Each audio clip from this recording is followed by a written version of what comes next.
Today, the United States of America boasts one of the largest and most lethal naval forces in the world. But all that naval power only exists because of 6 naval ships acquired by the United States so many centuries ago. What are the actual origins of these original ships, and how efficient were they? Stay with us in this video to find out all of these and more. To fully know the details of the first US naval ships, we'll be taking you on a trip down memory lane, so far back as August 1785. The Revolutionary War had only just ended. The United States was deep in debts, and the Continental Navy had to be dispersed. This meant Alliance, the last American warship, had to be sold just to pay off a small portion of the debts. Just as these events took place, American merchant ships began getting attacked by pirates on the Mediterranean. The Barbary states of Algiers, Tripoli, and Tunis were aware of the American ships' lack of sufficient naval protection, so they sought to exploit this. In the decade that followed, dozens of American merchant ships were attacked, with their cargo stolen and crew members being held for ransom.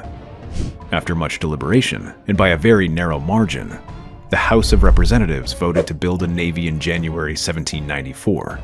A couple of months later, President Washington approved the bill as the Naval Act of 1794, and a budget of $688,888.82 was given to the Navy to acquire 6 frigates, 4 to carry 44 guns each, and 2 to carry 36 guns each.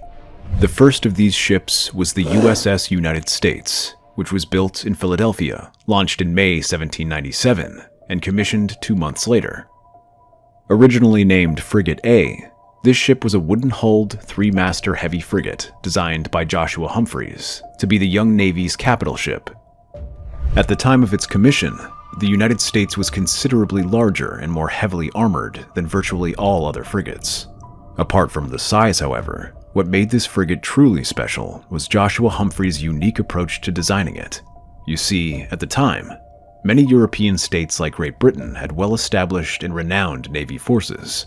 With the US only just starting hers, Humphreys purposefully designed the USS to be able to overpower other frigates while still having the speed to escape from a modern-day battleship. To do this, he ensured this ship had a lot of depth while providing length on the keel and a narrow width to allow it to mount very heavy guns. It was also designed with a diagonal scantling scheme, and although that required extremely heavy planking, it helped to limit the hodging from the ship and make the hull many times stronger than that of other navies. And the best part about the United States being so strongly designed? It allowed her to carry over 50 guns, despite her nominal rating being that of a 44-gun ship. From the very start of her service, this frigate carried 32 24-pounder 10.9-kilogram cannons, 22 42-pounder 19-kilogram carronades, and 1 18-pounder 8-kilogram long gun. The old wagon, as she was commonly called, was not a ship to be messed with. Between her launch in May 1797 and her abandonment in April 1861, the United States was used in the Quasi-War, decommissioned in 1801, and returned to service in 1809, after which she served in the War of 1812 against Britain. She also battled against the famed HMS Macedonian, which was used in the Second Barbary War, the capture of Monterey, and the Civil War, after which she was docked and broken up in Norfolk.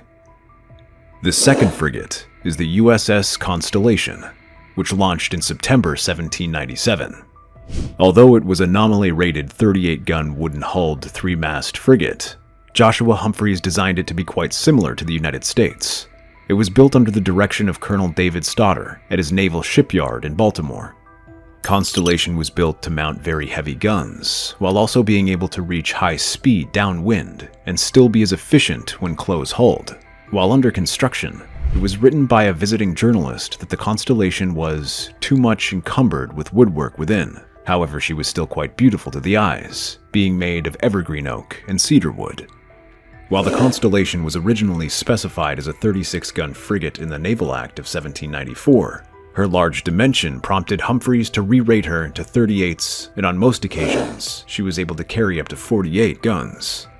Like all her sister frigates, the number of guns Constellation carried varied based on the commanding officer's preferred armaments. She was launched just as the quasi-war between France and the States began brewing. In February 1799, Constellation fought and captured the French frigate Insurgents to record the first major victory by an American-designed and built warship.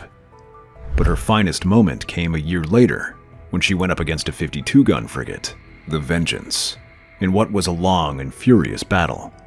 Despite being struck a number of times, the Constellation did so much damage to the Vengeance that her captain had to ground her to prevent her from sinking. Luckily for the French, Vengeance was able to escape capture under the cloak of the Dark Night, but Constellation wasn't able to pursue her because she had lost her mainmast during the battle.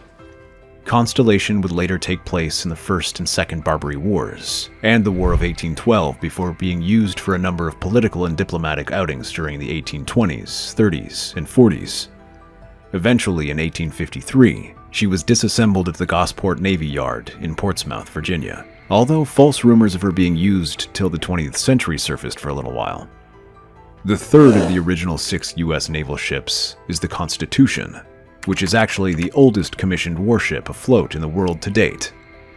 Despite being built in Boston under the supervision of Captain Samuel Nicholson, Master Shipwright Colonel George Claghorn, and Foreman Prince Athern, Constitution followed Joshua Humphrey's design for her already mentioned sister ships.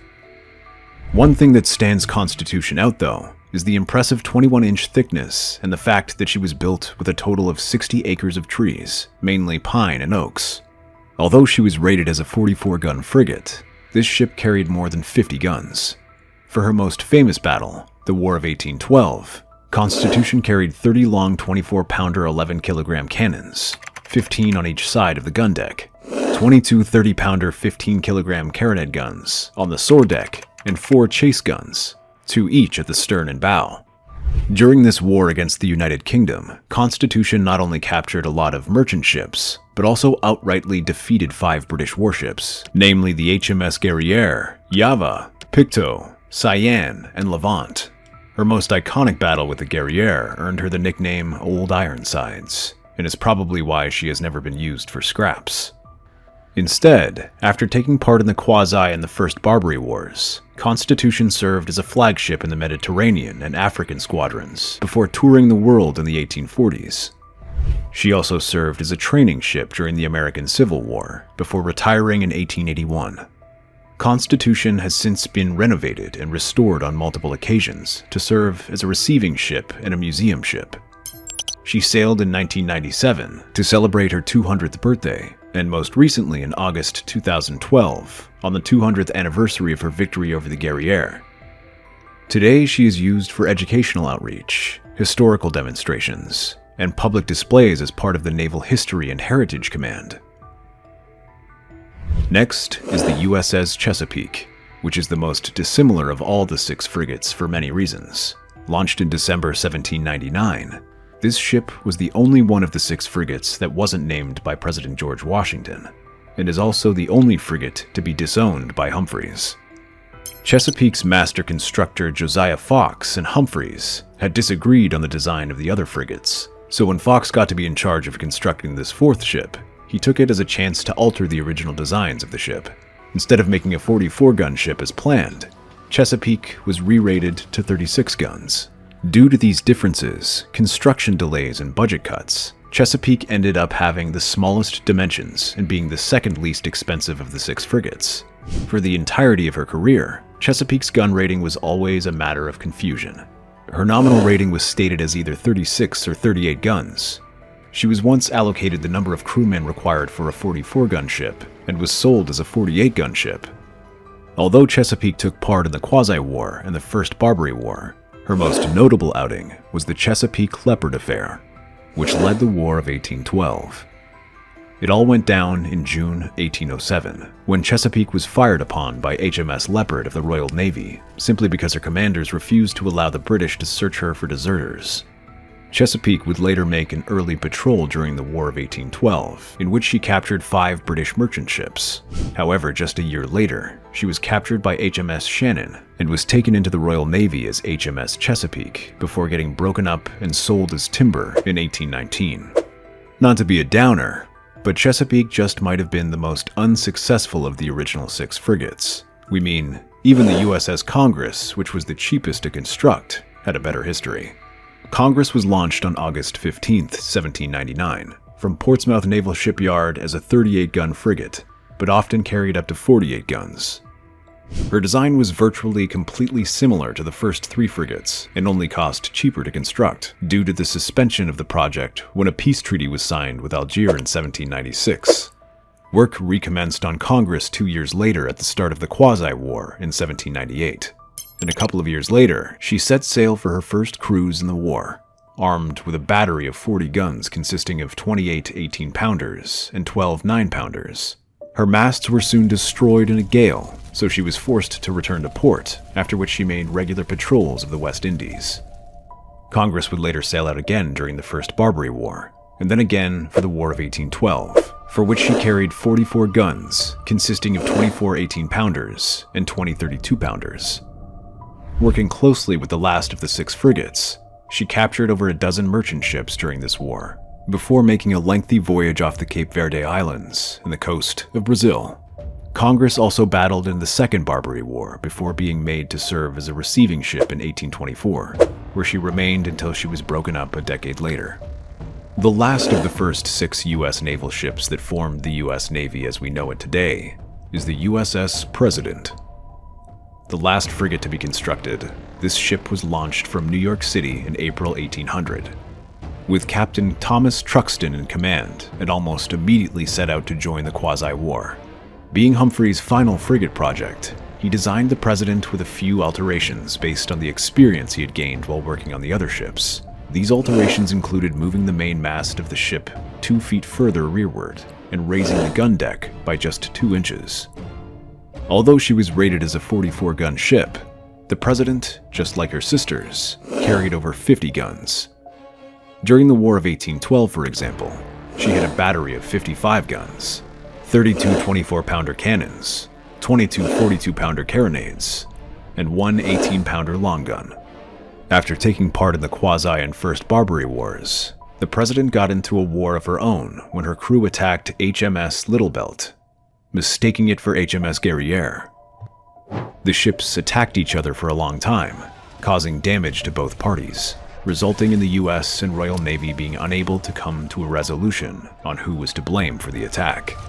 This event contributed to the War of 1812, during which the President made many extended cruises going as far as Norway, where she captured armed schooner HMS Highflyer and numerous merchant ships. Unfortunately, in 1815, while trying to run a blockade, President Washington was chased by a blockading squadron and ended up being crippled by frigate HMS Endymion. The Royal Navy captured her and took her into service as HMS President until they had her broken up in 1818. It's interesting, however, that the Royal Navy were so impressed by the President's efficiency that they copied her design to build another HMS President in 1829. That's all for now about the first 6 U.S. naval ships that formed the U.S. Navy. Which of these ships do you find most fascinating? Let us know in the comments section and enjoy our other videos.